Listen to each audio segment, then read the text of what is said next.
اسلامی circle of north امریکہ کے دعوتی شعبے گین پیس کے زیر اہتمام دارالقرآن سینٹر کی مسجد میں منعقدہ اوپن ڈور دعوت پروگرام میں غیر مسلم امریکی خاتون نے ڈاکٹر سبیل احمد کی مؤثر اور متعدل گفتگو سے متاثر ہو کر رضاکارانہ طور پر اسلام قبول کر لیا۔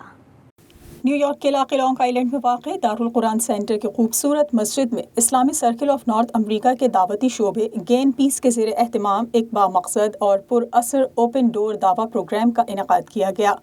اس روحانی اجتماع میں نہ صرف مسلم کمیونٹی کے افراد نے بھرپور شرکت کی بلکہ مقامی غیر مسلم افراد کی بڑی تعداد نے بھی شرکت کر کے بین المذاہب ہم آہنگی اور افہام و تفہیم کی ایک شاندار مثال قائم کی۔ اس موقع پر گین پیس کے روح رواں مایہ ناز اسکالر اور مبلغ ڈاکٹر سبیل احمد نے انتہائی مدلل اور مؤثر انداز میں اسلام کے بنیادی عقائد پر روشنی ڈالی۔ انہوں نے توحید کی اہمیت بیان کرتے ہوئے فرمایا کہ اسلام واحد دین ہے جو انسانیت کو صرف ایک اللہ کی عبادت کی طرف بلاتا ہے۔ شرک یعنی اللہ کے ساتھ کسی کو شریک ٹھہرانا اسلام میں سب سے بڑا گناہ ہے۔ That one message obviously is to worship the one creator, no one else. And we have to also follow every single prophet, every single messenger. Just like Moses and Abraham and David and Solomon, they were appointed by God. In the same way, God appointed Muhammad, peace be upon him, as the final prophet. انہوں نے مزید کہا کہ اسلام حضرت ابراہیم، حضرت موسیٰ، حضرت عیسیٰ اور نبی آخر الزماں حضرت محمد مصطفیٰ صلی اللہ علیہ وآلہ وسلم کی دعوت کا تسلسل ہے۔ ہم حضرت عیسیٰ علیہ السلام کی عزت کرتے ہیں، ان کو اللہ کا نبی مانتے ہیں، لیکن انہیں خدا کا بیٹا تسلیم نہیں کرتے۔ انہوں نے توحید کو تمام مذاہب کا مرکزی پیغام قرار دیا اور کہا کہ تمام انبیاء کرام ایک ہی مشن لے کر آئے تھے اور وہ تھا اللہ کی وحدانیت کی دعوت۔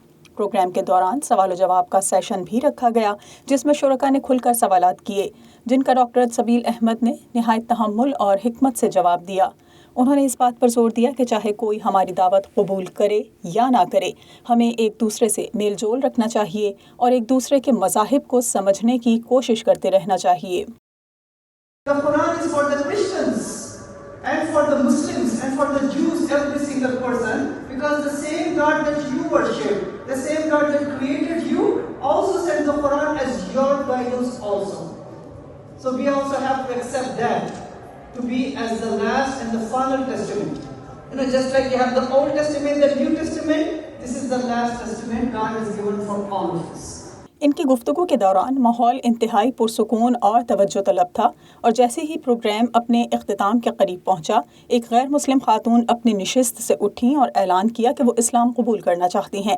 یہ لمحہ مسجد میں موجود ہر فرد کے لیے جذباتی اور ایمان افروز تھا۔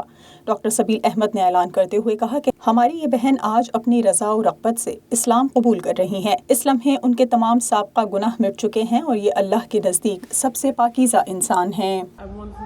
About Islam, and I believe in the faith that there is only one God, no idols or no idols we should worship or anything material of this world. And we should also not worship any human, no prophet, no messenger, these are all humans. Only God. Ashhadu an la ilaha illallah wa ashhadu anna Muhammadur Rasulullah.